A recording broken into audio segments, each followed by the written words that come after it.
સુરતના વરાછા હીરાબાગ નજીક રામનગર સોસાયટીમાં 15મી ઓગસ્ટે હોર્ન વગાડવા બાબતે થયેલ હત્યામાં ક્રાઇમ બ્રાન્ચે આરોપીને ભાવનગરથી ઝડપી પાડવામાં સફળતા મેળવી છે।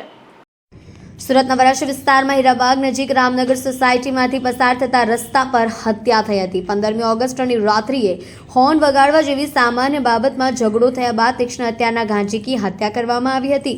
જયની ચૌહાણની હત્યા કરીને આરોપીઓ નાસી ગયા હતા, જેથી પોલીસે અલગ અલગ ટીમો બનાવી આરોપીઓને ભાવનગર ખાતેથી ઝડપી લઈ આગળની કાર્યવાહી હાથ ધરી છે। 15મી ઓગસ્ટની રાત્રે રામનગરના રોડ પર 2 મોટરસાયકલ જતી હતી, જે પૈકી એક એક્ટિવા આખા રોડમાં આમ તેમ સર્પાકાર ચાલતી હતી, જેથી રોડ સાઈડ લેવા માટે હોર્ન વગાડવા જેવી સામાન્ય બાબતના બંને મોટરસાયકલ ઉપર સવાર ત્રણેય ઇસમોએ સાથે મળી અપશબ્દો બોલ્યા બાદ જયનેશ ચૌહાણને ગળાના ભાગે ઈજા પહોંચાડી હત્યા કરી હતી।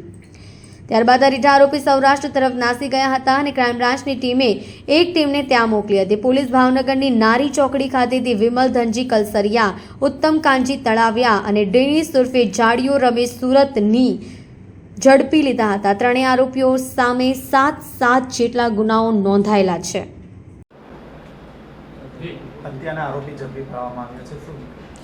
ગઈ તારીખ 15 ઓગસ્ટ 2024ના રોજ રાત્રિના 11:30 વાગે વરાછા રામનગર વિસ્તારમાંથી જયનીલ ચૌહાણ નામનો એક વ્યક્તિ એમના 2 મિત્રો સાથે બાઇક ઉપરથી પસાર થતો હતો। એમની આગળના ભાગમાં એક મોટરસાઇકલ અને એક એક્ટિવા બંને સરપાકારે ચલાવતા હોય, જેથી જયનીલે 3થી એની પાછળ હોર્ન કન્ટિન્યુ વગાડ્યા હોય। આ બાબતે સામાન્ય આવી નજીવી બાબતમાં ઝઘડો કરી જયનીલના લોકોએ માર્યો અને એમાંથી એક કિસ્સામાં જયનીલના ગળાના ભાગે તથા સાથળના ભાગે ચપ્પુ મારી દેતા જયનીલનું મૃત્યુ સારવાર દરમિયાન નીપજ્યું હતું। જે બાબતે વરાછા પોલીસ સ્ટેશનમાં વણશોધાયેલ ખૂનનો અનડિટેક્ટ ખૂનનો ગુનો દાખલ કરવામાં આવ્યો હતો। ક્રાઇમ બ્રાન્ચ, વરાછા પોલીસ વગેરે આ ગુનાની તપાસમાં રાખેલા હતા।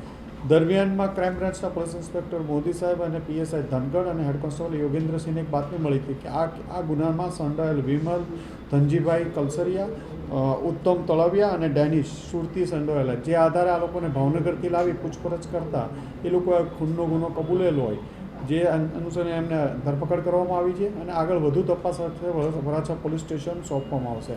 આ તમામ જે ત્રણેય માણસો પકડાયેલા છે એમના વિરુદ્ધ અલગ અલગ ગુનાઓ નોંધાયેલા છે। રાયોટિંગ, હથિયાર ધારાના વેપન, આપણે ચપ્પુ સાથે પકડાયેલાના ભૂતકાળમાં અમરોલી અને અલગ અલગ પોલીસ સ્ટેશનોમાં ગુનાહિત રેકોર્ડ ત્રણેય વ્યક્તિઓ ધરાવે છે। અમને જ્યારે આ ત્રણેયને જયનીલ દ્વારા હોર્ન મારીને ટોકવામાં આવ્યા ત્યારે આ લોકો ઉશ્કેરાઈ અને ચપ્પુ મારી દીધું હતું, અને જેમાં ગળાના ભાગે જે ચપ્પુ મારી દીધું હતું એ ઘા એમને જાણ લેવા નીપજ્યો હતો। ના, બિલકુલ પરિચિત નહોતા। હત્યા કરી આ લોકો ક્યાં ભાગ્યા હતા? હત્યા કરીને અલગ અલગ જગ્યાએ ભાગતા હતા અને છેલ્લે ભાવનગરથી મળી આવ્યા છે।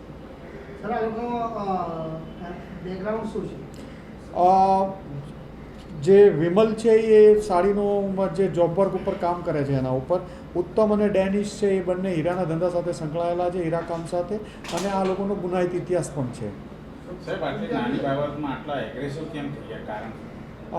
ઉશ્કેરાટમાં અત્યારે પ્રાથમિક દ્રષ્ટિએ ઉશ્કેરાટમાં કહે છે, પણ આ લોકોના પહેલાં પણ ઝઘડાના અને મારામારીના ગુનાઓ નોંધાયેલા છે, એટલે એક આવી ગુના કરવાની ટેવવાળા કહી શકાય।